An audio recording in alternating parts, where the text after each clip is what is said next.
Hello everyone. So in this video, I'm going to talk about a strategy in helping you to memorize the modal interchange chords that we just discussed. So they're all about being in a major key and then borrowing from minor. So usually they either fall into one of these categories. So they either have the same root, the modal interchange chord either has the same root, or it is a third apart from the original chord. So if you check out the previous videos, let's take the first case, okay? So case 1 to minor 7 from major, we have the same root. So the reason that chords with the same root would work well is because we have a lot of common tone. The root is the same, so the rest of the chord, they can't be too different. In this case, we have flat 5 instead of a perfect fifth here. So that would make it slightly different, but we have enough similarities to make a chord progression sounds fine. Okay.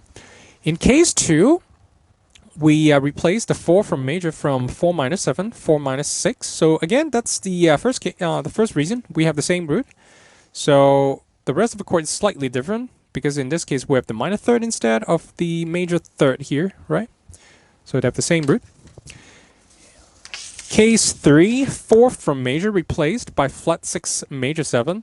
So this is a third apart, right? So it's 4, 5, and 6. Again, if two chords have they have roots, if they have roots that are a third apart, actually they share at least 2 common tones.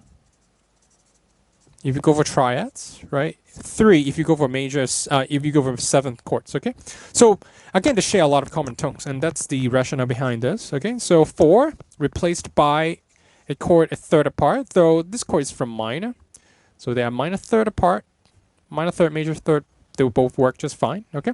So 4 major can be replaced by a flat 6 major 7 because they are a third apart. And now let's take a look at the final cases. Case 4, 5 7 from major.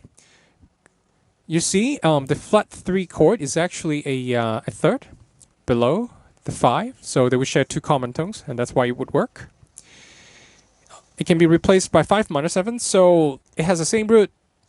All right. Case 6, the 5 chord can be replaced by flat 7, dominant 7. So in this case, a B flat 7. So in this case, it's a third apart, okay? So to recap, usually the modal interchange chord would have the same root as the original chord, or it would be a third apart. And when you do these things, again, these chords would be from a parallel key, in this case, a parallel minor key, all right? All right, that's it.